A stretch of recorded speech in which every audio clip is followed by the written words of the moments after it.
The next one that I was able to catch in between two screenings, you haven't seen it yet. It did premiere in Toronto, if I'm not mistaken. Yeah. It was where we missed it. Wicked Yeah. Little Letters. It's a movie that is so belligerent because it's actually a true story.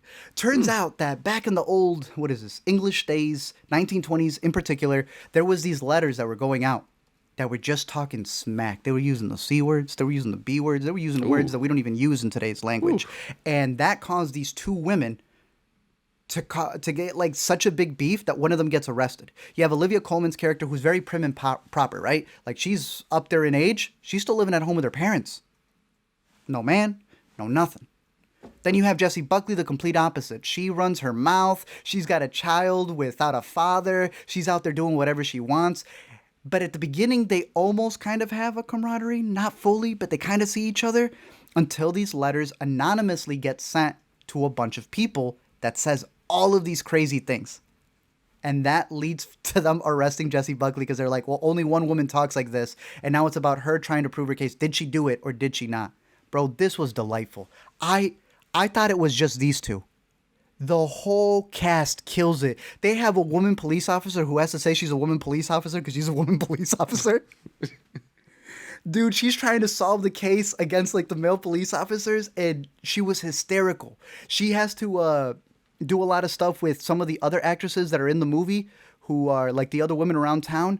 These women had no business being that funny. I'm trying to pull this one right here that you see in the trailer. Oh, wait, hold on. Let me. Right here. From the trailer bit.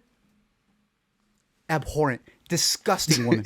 I wanted more scenes with her. She was so funny that just the angle of having all of these women's different perspectives on this little small town where they all know this is as far as your life is going to go. This is, you can't even play guitar if you're a woman in this period in time.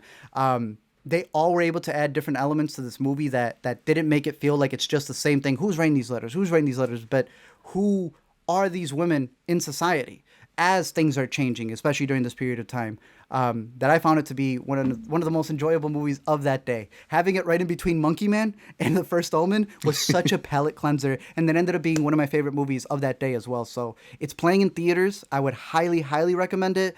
Check out some interviews with them because they're just as enjoyable talking about the movie as they are in the movie.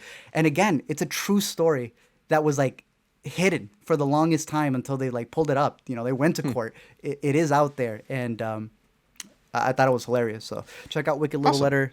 It gets a thumbs up from me, and I think it's worth watching in the theaters. Yeah, Amanda had seen it back when we were in Toronto, and She liked it, recommended yeah. it to both of us too. So good to see that we're getting more unanimous recommendations for the movie. I'll definitely have to check it out then. It's really good.